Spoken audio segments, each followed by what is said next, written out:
To Divya cooking channel. ఈరోజు మన వీడియోలో ఎగ్ పొటాటో బజ్జీ ఎలా ప్రిపేర్ చేయాలో చూసేద్దామండి. ఈవినింగ్ స్నాక్స్ కింద చాలా ఈజీగా ఇంట్లోనే ప్రిపేర్ చేయొచ్చు. మీరు కూడా ఖచ్చితంగా ట్రై చేయండి.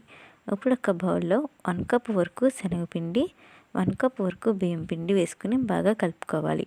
అలా కలుపుకున్న తర్వాత 1 స్పూన్ వరకు సాల్ట్, 1 స్పూన్ వరకు కారం, చిటికెడు పసుపు వేసుకొని మరొకసారి కలుపుకున్న తర్వాత కొద్దిగా వాటర్ యాడ్ చేసుకుంటూ ఉండననేది లేకుండా స్పూన్తో కానీ చేత్తో కానీ కలుపుకొని 10 నిమిషాల పాటు పక్కన పెట్టండి.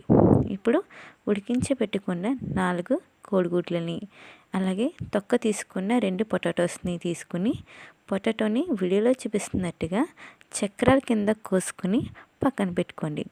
అలాగే ఎగ్స్ని కూడా అదే చక్రం కింద కోసుకుని పక్కన పెట్టుకున్న తర్వాత ముందు ఒక పొటాటో తీసుకుని మధ్యలో ఎగ్ పెట్టి పైన పొటాటో పెట్టి అన్నీ ఆ విధంగా చేసుకున్న తర్వాత స్టవ్ వెలిగించి కళాయిలో ఆయిల్ వేసి ఆయిల్ అనేది హీట్ అయిన తర్వాత మనం ప్రిపేర్ చేసుకున్న ఎగ్ పొటాటోని మనం ప్రిపేర్ చేసుకున్న శనగపిండిలో ముంచుకొని ఆయిల్లో వేసేసిన తర్వాత అటు ఇటు లైట్ గోల్డెన్ కలర్ వచ్చేంత వరకు ఫ్రై చేయండి.